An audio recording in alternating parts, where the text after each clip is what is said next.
Hi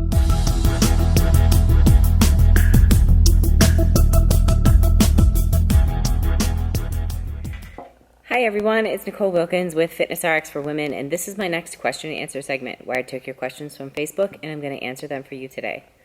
The first question I have is, hi Nicole, I have a question about carb cycling. I lift weights 5 days a week and have 2 rest days. Should I base my carbs around my workouts? For example, lower carbs on rest days, higher carbs on leg and glute days, and medium carbs on all others.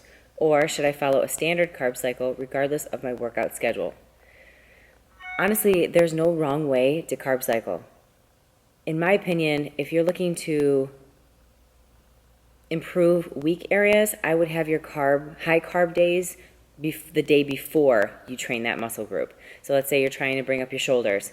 Have your high carb day the day before you train your shoulders. That way it allows your body enough time to increase the glycogen store, so that way you can push harder and have more energy for your training session the next day.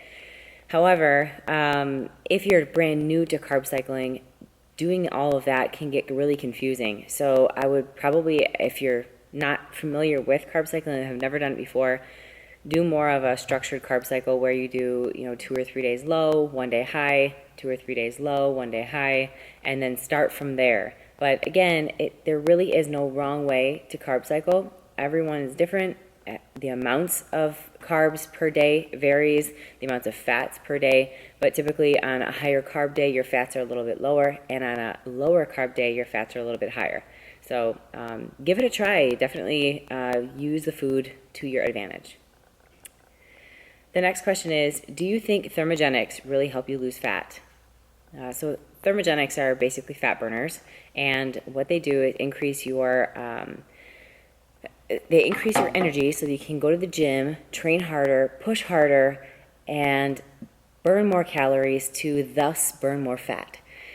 The thing is, with fat burners, can they help give you that boost of energy and speed up your metabolism in a way, increase the core body temperature so that your body burns more on a daily basis? Yes, but if you don't work out and you don't follow a sound nutrition plan, and you just pop a pill each day hoping that it's going to have a magic effect, you're going to be really disappointed. So you have got to be following a consistent, hard training program, cardio, and you've got to be watching your diet. So you can't, and then if you are struggling with energy or you want to kind of help speed up the process a little bit, adding a fat burner every once in a while and cycling on and off of those, because your body will get used to them if you take them for too long, and if you overdo them, I think it can help. Is it possible to train for fat loss and hypertrophy at the same time?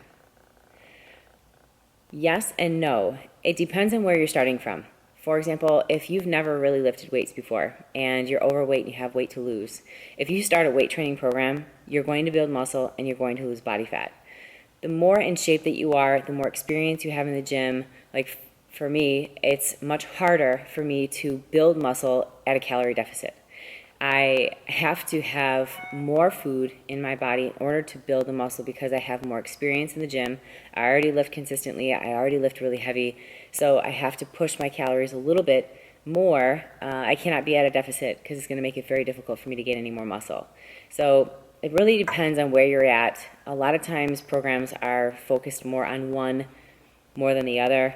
If you're looking to lean out and burn body fat, you're going to be at a calorie deficit, and that's not really the time to be building a whole lot of muscle. Can you build a little bit? Yeah, definitely, but not as much as if you were taking an influx of calories and utilizing that towards your weight training, increasing your lift, increasing your strength, and building muscle. You're going to have a little bit more body fat because of that caloric increase.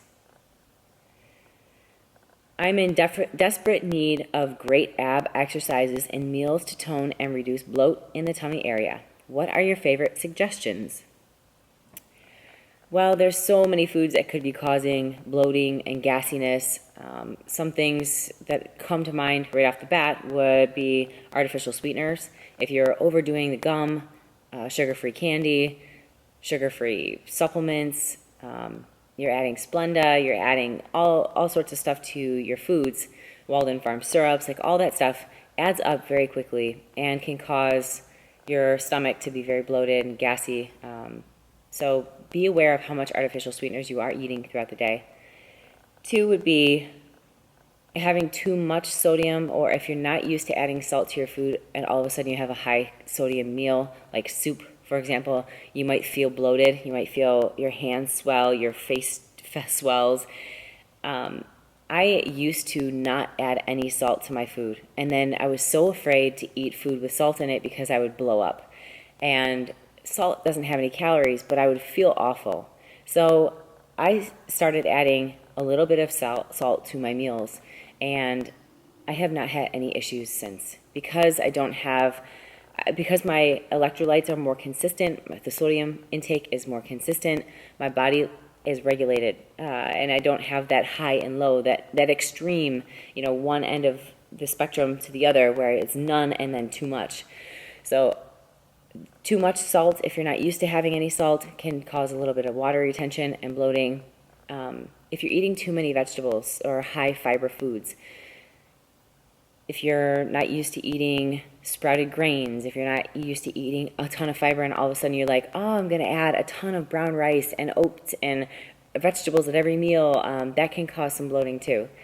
If you take a digestive enzyme, that can help your body break down that food so that you don't have as much gassiness.